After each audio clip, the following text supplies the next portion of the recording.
In this study, I tried to fill a page with botanical illustrations of plants from the Ginseng family. The Ginseng family is a fascinating and diverse plant family that includes both iconic medicinal species and lesser-known plants. Like this example that I'm drawing here, it is commonly called blue lace flower.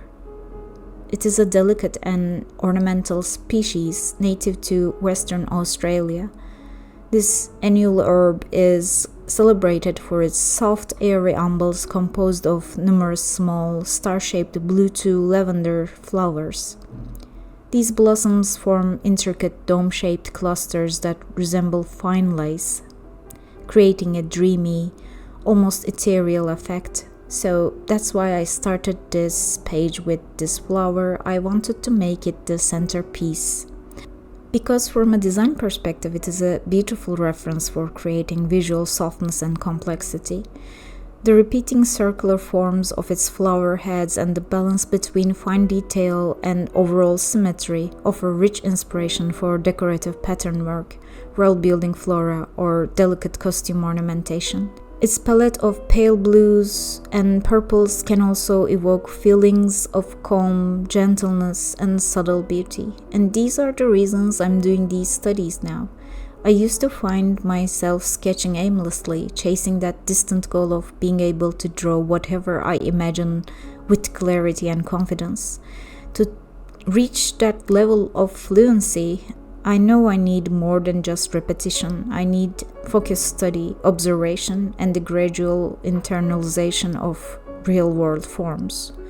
Right now, my imagination feels limited, not because of lack of ideas, but because I don't yet have the visual vocabulary to express them fully.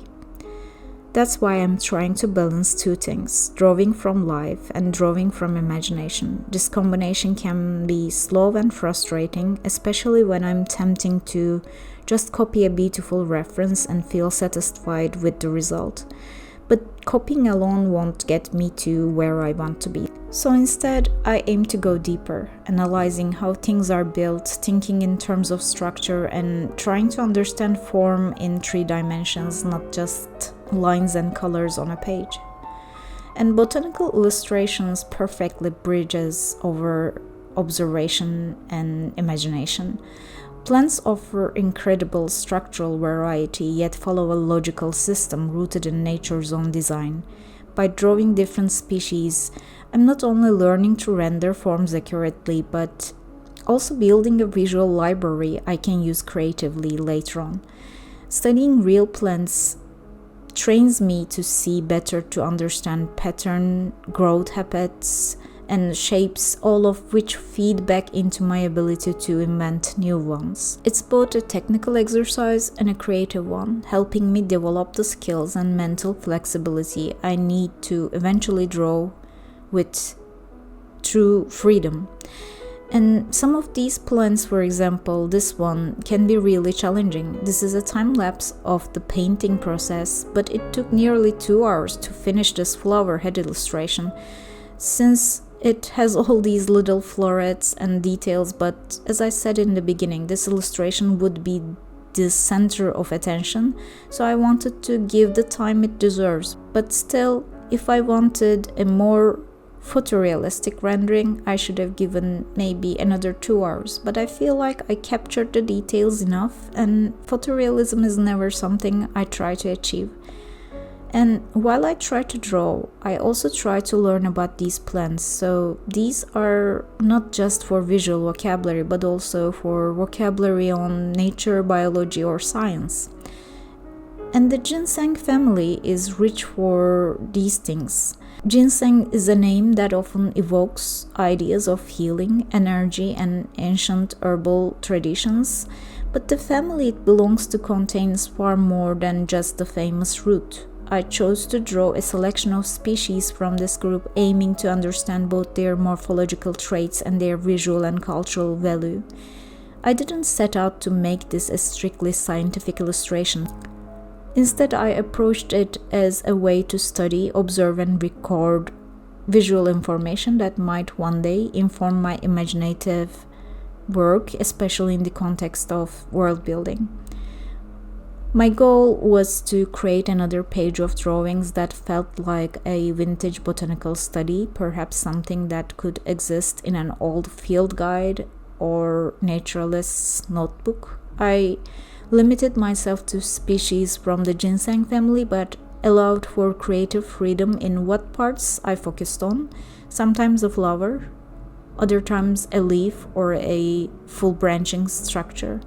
I tried to capture the essence and character of each species rather than documenting every possible botanical detail. I'm not a scientific illustrator, and I really don't want my work to be a technical one. In total, I studied and illustrated multiple species, and throughout this process, I was once again reminded of how valuable drawing is as a learning tool.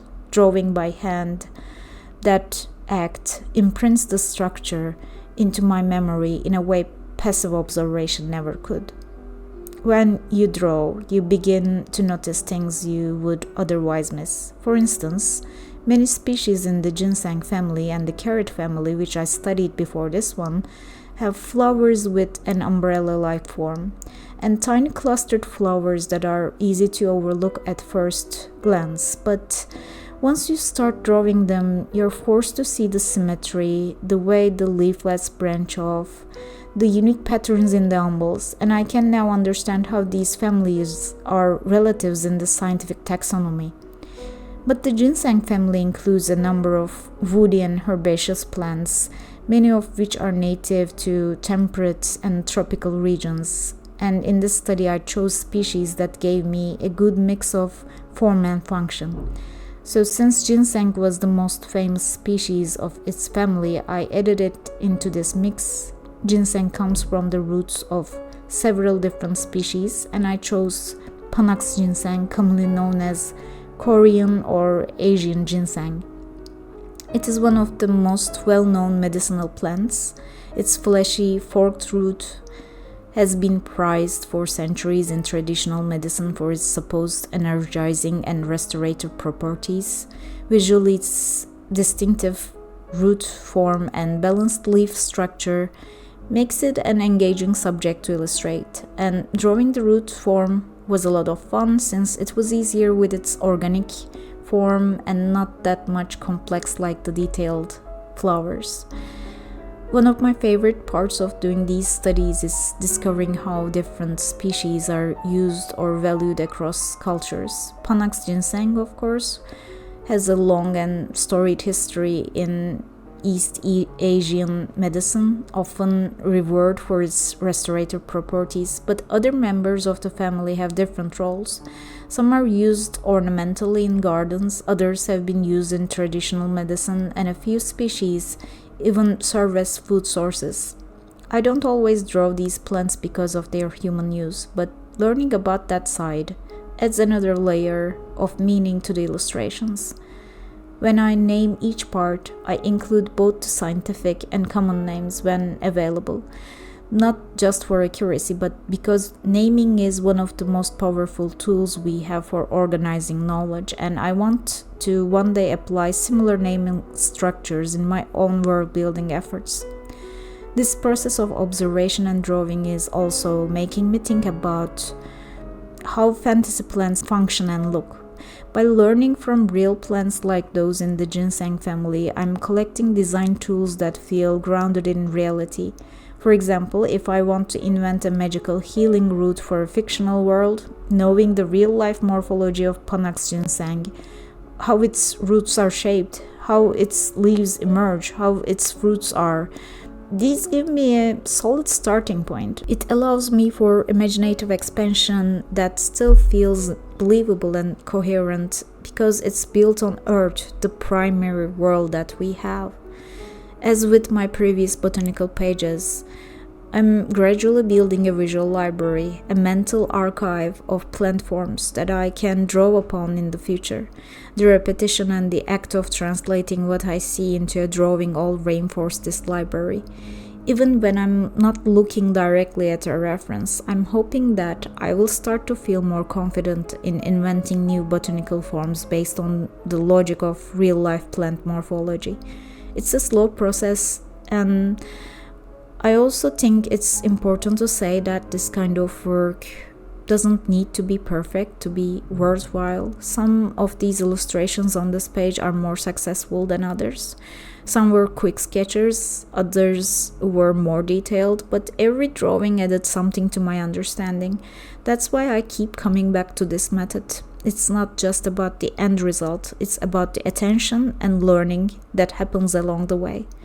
I'm not sure yet how these illustrations will be used in the final version of the fictional universe I'm building, but I know that they're laying important groundwork. As always, I hope to continue this process with more plant families in the future and share both my sketches and the knowledge I gain along the way. So, see you in the next study.